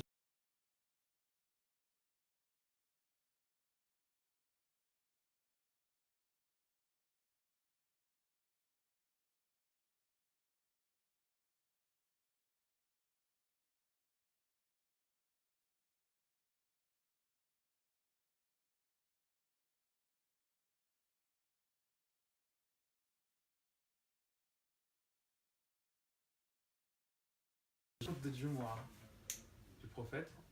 D'ailleurs, je crois qu'on n'avait pas. Est-ce que tu as évoqué l'épisode des Bahreïn avec. Ah oui, mais ça, c'est quand il était gouverneur. Ouais, bah Abu Huraira en fait a été gouverneur du Bahreïn pendant une courte période, et il a été finalement rappelé et jugé parce qu'il a été accusé d'avoir volé de l'argent dans le Beit el-Mal. Et du coup, il a été Omar qui avait un peu la dent, enfin, j'allais dire la dent dure quand on dit les textes comme Ibn Kathir, je crois qu'il en parle dans pas vidéo, comment il s'appelle, bref, j'ai oublié le nom. J'ai oublié le livre.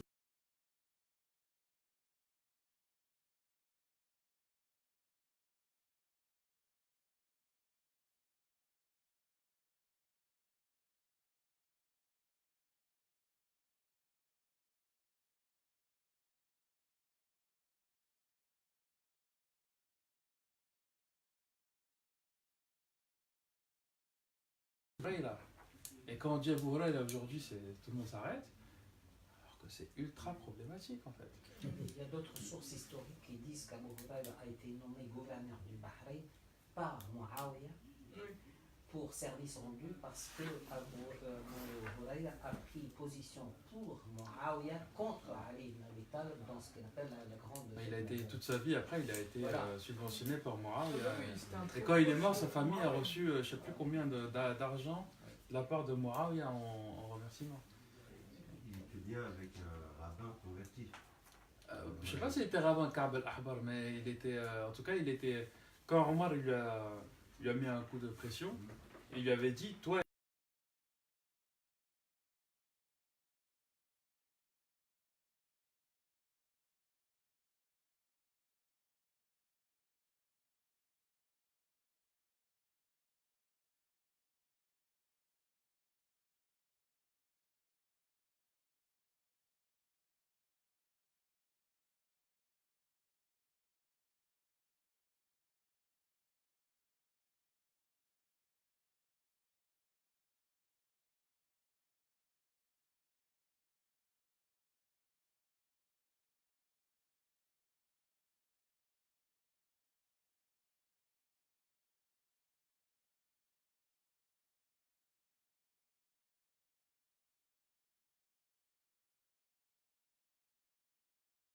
Parce que quand on vous dit le prophète a dit que, alors que derrière ce qu'on met, c'est un récit du Talmud, de la Bible ou des évangiles.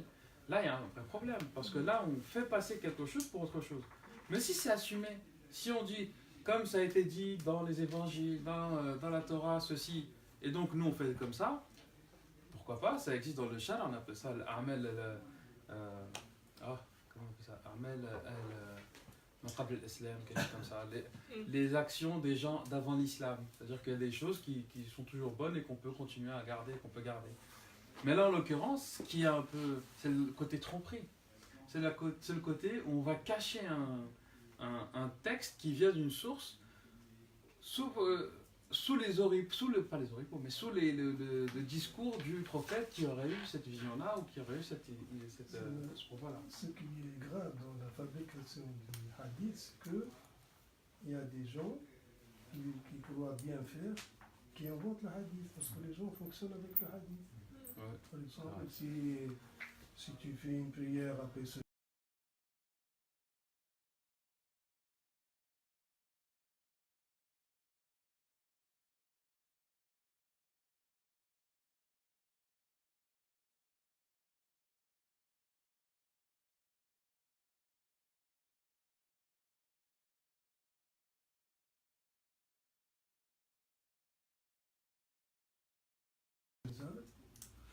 et je la transporte dans le domaine de ça. Comment ce truc-là, presque scientifiquement, que le hadith a un pourcentage énorme, c'est un complot, c'est une fabrication industrielle, et comment ça fonctionne, que ça marche, que les gens... Donc ça pose un problème. Pourquoi on est colonisable? Pourquoi le hadith il peut nous coloniser et que ça fonctionne?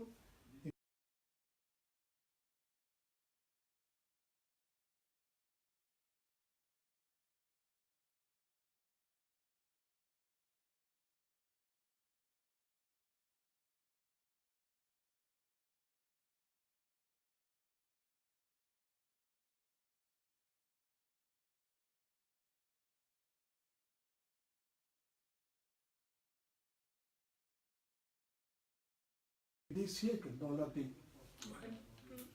Et avec le wahhabisme, on a pris des petites gens de là-bas, on les a endoctrinés, on leur a construit des cathédrales à côté des gens qui n'ont pas de quoi manger. Et on est arrivé à maintenant que les bombes s'entretuent. C'est pour ça que je pense qu'une initiative comme la nôtre, alors là je suis en train de nous jeter des fleurs à nous-mêmes, enfin bon allons-y, hein, c'est gratuit.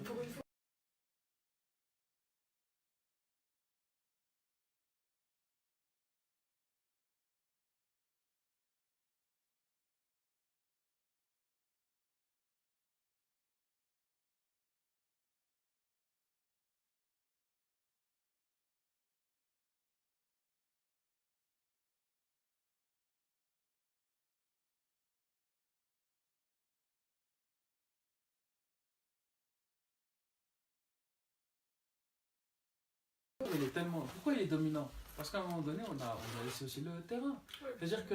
Il y a eu appel d'air. En fait, il y a un moment, le discours comme nous, le discours qu'on porte, c'est pas nous qui l'avons créé. C'est pas nous qui sommes arrivés avec nos têtes et nos géniales petites épaules, etc. Et on a tout fait. Ce discours-là, il est ancien. Nous, on se met dans un mouvement qui allez, pour pas trop remonter, un mouvement qui commence vraiment pour de vrai au 19e siècle. Donc avec Al-Nahda al-Islamiyya, avec Jamaluddin Afghani, avec Mohamed Abdou et compagnie. En fait, qu'est-ce qui se passe? C'est qu'à un moment donné, ces gens-là, ils n'ont plus eu les moyens de s'exprimer. On ne les entendait plus.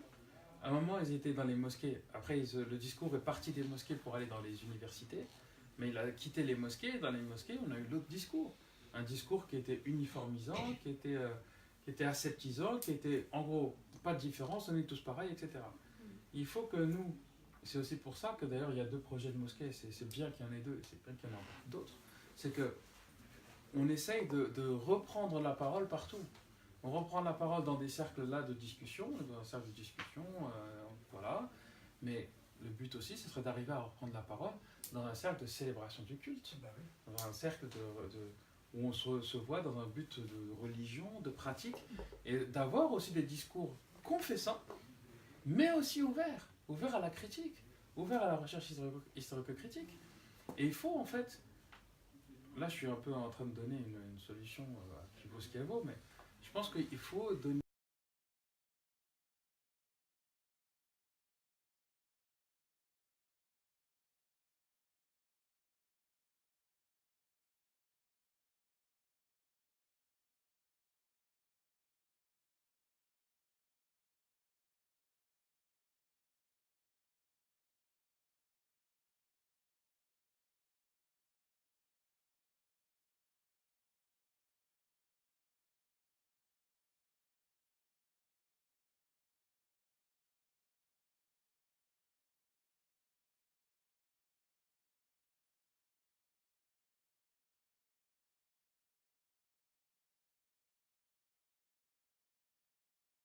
c'est vrai qu'on a un discours qui est tellement dominant, et je sais que je suis d'origine tunisienne, donc la discussion en Tunisie, en plus j'y vais. Hein,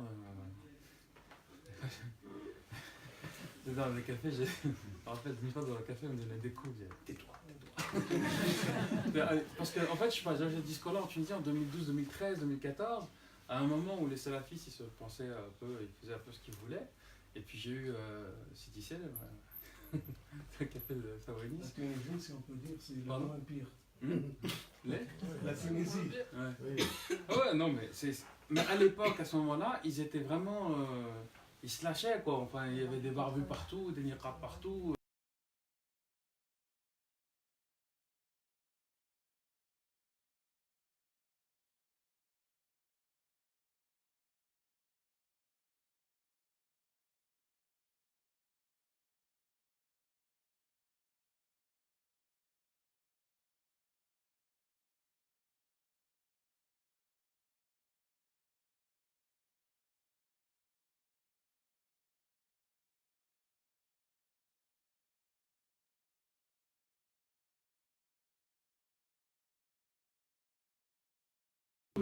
Puisqu'il disait justement, choisis, tu as la religion de tes amis, choisis bien tes amis. En fait, il voyait bien qu'on pouvait avoir des opinions différentes et des directions différentes au niveau du cheminement spirituel quant à son rapprochement avec une certaine typologie de personnes ou une compréhension de l'enseignement du prophète. Ah, c'est possible, ce hadith, il m'avait beaucoup aidé dans mon cheminement. Et après, il y a aussi, je voulais revenir aussi sur l'apostasie. En fait, il faut aussi peut-être revenir sur les termes qui sont employés dans le Coran, notamment le terme de musulman. Qu'est-ce qu'un musulman? Parce qu'en fait, le Coran nous dit quand même que Jésus était musulman, Moïse était musulman. Donc je pense que c'est un degré, en fait, la compréhension du terme musulman, c'est un degré plus métaphysique que sur un degré identitaire. Ouais. C'est-à-dire que le prophète, il est venu pour faciliter, en fait il le dit lui-même, il dit je suis venu pour faciliter la religion. Et je suis venu pour une communauté qui n'a pas encore reçu de prophète. En fait, il est venu pour...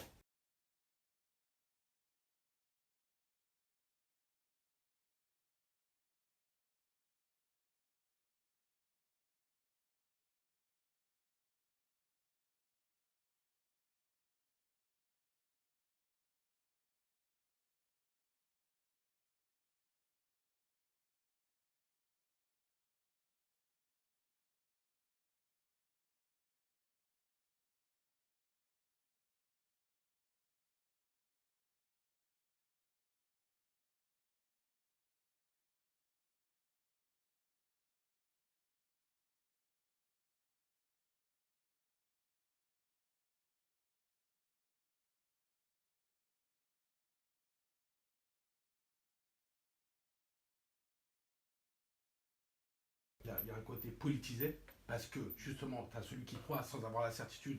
Donc lui, pour le salut de son âme, le prophète a mis des règles très rigides et très strictes, qui sont les 5 prières, qui sont le jeûne, qui sont etc. Pour qu'il évite de faire justement les péchés qui peuvent l'emmener à la damnation ou à l'enfer, etc. Et il y a le mumin qui est lui une personne qui a un degré un peu plus élevé, puisque lui il sait, il a une expérience mystique qui fait qu'il sait que Dieu existe, où là le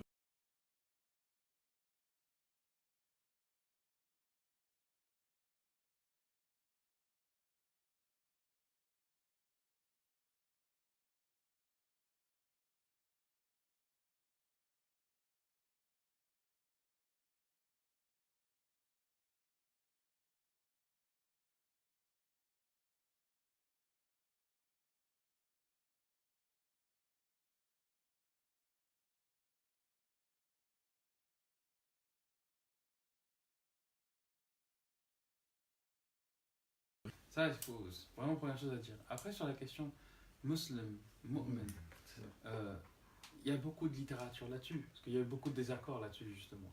Je reviens à Surat al-Hujurat. Hujurat, c'est là où peut-être le verset qui est l'un des plus cités sur cette question-là. قالت الأعراب آمنا قل لا تقولوا آمنا قولوا أسلمنا. C'est-à-dire que les Bédouins ont dit nous croyons.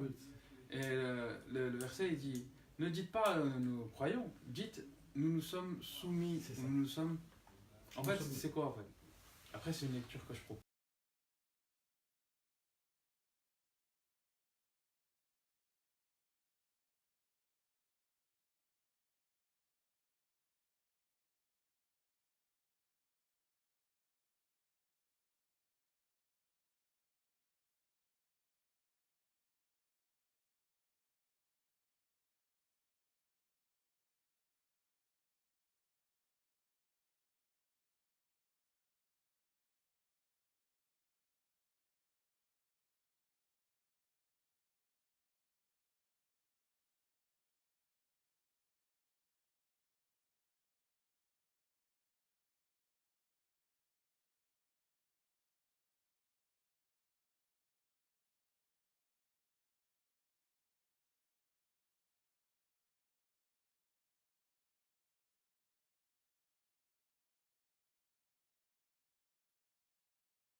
Est-ce que tu as vu au début le verset coranique, la sourate, pour aller vite? Ah ouais, quand même. Il nous reste 5 minutes.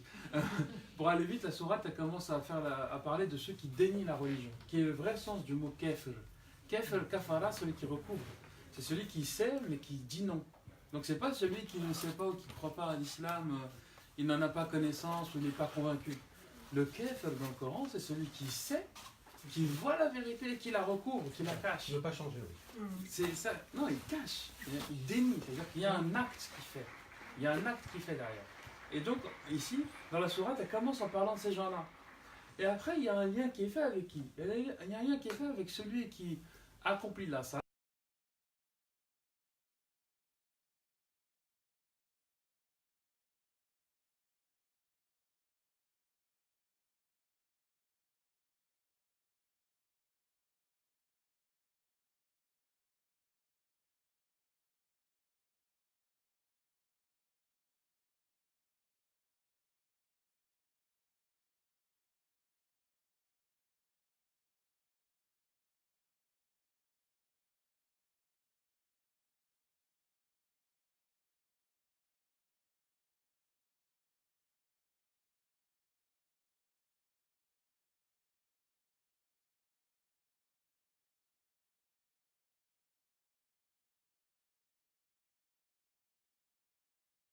Verset 177. ليس البر أن تولوا وجوهكم قبل المشرق والمغرب ولكن البر كل من آمن بالله, etc. Le summum de la piété n'est pas de tourner sa face vers le levant ou le couchant, mais c'est quoi en fait? C'est plutôt de croire, qu'il y a une disposition de la croyance j'ai envie de dire du cœur, même si c'est pas dit, mais du cœur, croire en Dieu, aux anges, etc. Et ensuite le verset continue en parlant de quoi? En parlant d'apporter soutien à ceux qui en ont besoin. Et ensuite, il parle de prière et du jeûne, du jeûne de Ramadan, etc. C'est-à-dire que c'est très intéressant comme chose, parce que tout ça c'est collé, mais c'est vrai que quand on dit la religion auprès de Dieu c'est l'islam, quand on traduit ça comme ça, en fait c'est pas bon. On dit l'islam,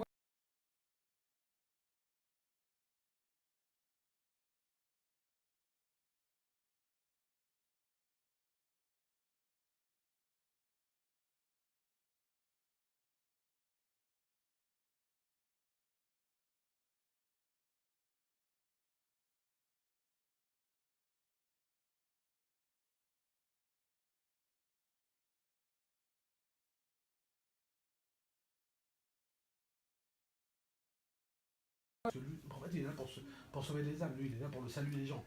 Il n'est pas là pour s'amuser, lui, il a dans les hadiths, hein. Dans les hadiths. En fait, non, parce qu'on a évoqué le terme d'apostasie. Oui, c'est juste pour ça. Mais parce que l'apostasie, c'est-à-dire que dans le Coran, l'apostasie, elle n'est jamais, on recommande aux gens de se suicider ou